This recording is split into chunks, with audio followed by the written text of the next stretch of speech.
Howdy folks, my name is Moses, and today we're talking about Walt Disney's original animation studio, Laugh-O-Gram Studios, which was in operation from 1921 to 1923.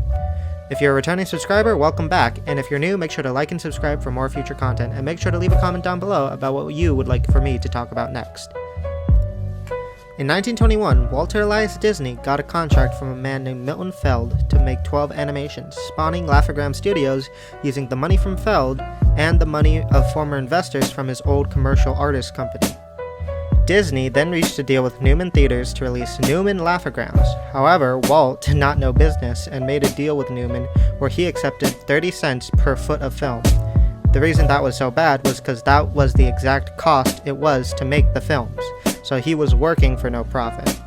This got so bad to the point where Disney was living out of the studio and taking baths once a week. However, there was a silver lining. The studio's sale manager, Leslie Mace, was in New York looking for distributors, and he signed a contract with Pictorial Clubs Inc. for 6 animated shorts. Pictorial Clubs offered $11,000 but only offered $100 up front. Disney and his team got to work, but unfortunately Pictorial Clubs went bankrupt before production ended, so Disney and his team never got paid and his team walked out because of that. Disney then decided to make one final attempt to save his studio with his film Alice's Wonderland. This film was a hybrid of animation and live action starring Virginia Davis as the main character Alice. Disney, after finishing this, reached out to Margaret Winkler, a New York film distributor, with hopes he'd get money, but alas he was too late.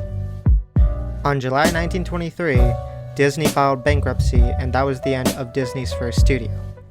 However, a majority of Laugh-O-Gram films are still available online, and I've seen a lot of them on YouTube. They made a total of 10 animated films, including 1921's Newman Laugh-O-Grams, 1922 Little Red Riding Hood, The Four Musicians of Bremen, Jack and the Beanstalk, Jack the Giant Killer, Goldilocks and the Three Bears, Puss in Boots, Cinderella, Tommy Tucker's Tooth, and 1923's Alice's Wonderland. What I think is the best thing to come out of this failed studio was the animators who worked here ended up creating some animation staples, which I'll go into now. Okay, do we really need to say more? Walt Disney ended up creating a film empire we know today, responsible for many childhood films, including but not limited to Lion King, Snow White, Cinderella, Aladdin, and many, many more. Iwerks was Disney's friend and helped him throughout Disney's many businesses. He animated Disney's original Oswald the Lucky Rabbit and designed the most common idea of retro Mickey Mouse. Hugh Harmon began work with Disney on Laugh-O-Gram and worked with him for a bit at his third studio until Disney was forced out and he was kept. He eventually helped create the problematic pilot of Bosco the Talking Kid.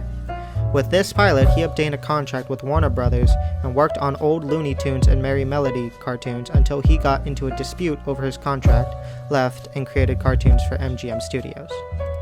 Fris Lang worked with Disney on the Alice comedies and eventually helped with the Bosco pilot.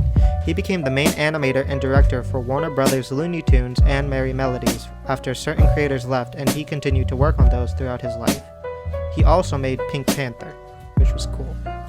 The building which housed the failed studio still stands in Kansas City, USA, and is owned by the Thank You Walt Disney Foundation, founded by Butch Rigby. They're currently making plans to turn the building into a museum, and when it opens, I fully intend to buy a ticket. Reached to the end of the video, thank you so much for staying. I'm sorry if this doesn't have a lot of jokes, but this is an old script I wrote a while back, and I do intend to upload once a week from now on until the foreseeable future. So yeah, once again, make sure to like and subscribe, and make sure to comment down below what you want me to talk about next week. Adios.